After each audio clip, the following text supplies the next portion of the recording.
বিএনপির ৩১ দফা বাস্তবায়নের লক্ষ্যে চাঁপাইনবাবগঞ্জে লিফলেট বিতরণ করা হয়েছে। চাঁপাইনবাবগঞ্জ থেকে মাহিদুল ইসলাম ফরহাদের পাঠানো তথ্য ও ভিডিও চিত্রে বিস্তারিত। বাংলাদেশ জাতীয়তাবাদী দল বিএনপি ঘোষিত ৩১ দফা কর্মসূচি বাস্তবায়নের লক্ষ্যে চাঁপাইনবাবগঞ্জ সদর উপজেলার গোবরাতলা ইউনিয়নের লিফলেট বিতরণ করা হয়েছে।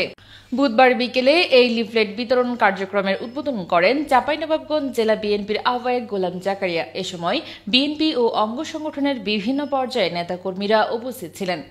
উপস্থিত নেতাদের মধ্যে ছিলেন চাঁপাইনবাবগঞ্জ পৌর বিএনপির সভাপতি কামরুল আরেফিন, সদর থানা বিএনপির আহ্বায়ক আমিনুল ইসলাম, জেলা বিএনপির সদস্য ওবায়েদ পাঠান এবং পৌর বিএনপির সেক্রেটারি AHM জামাল বাচ্চু।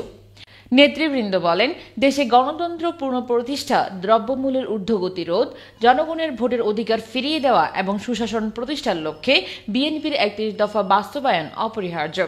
সাধারণ মানুষের হাতে লিফলেট পৌঁছে দিয়ে তারা জনগণকে চলমান আন্দোলনে শামিল হওয়ার আহ্বান জানান।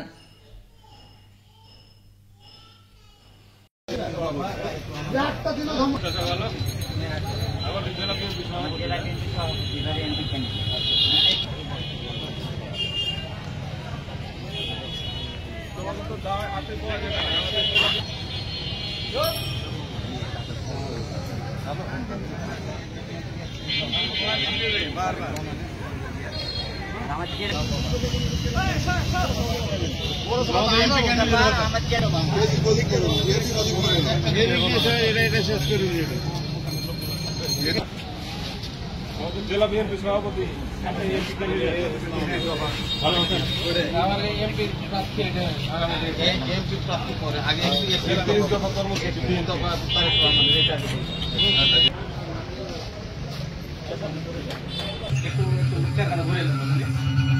দেখো মডারের ২১ তারিখে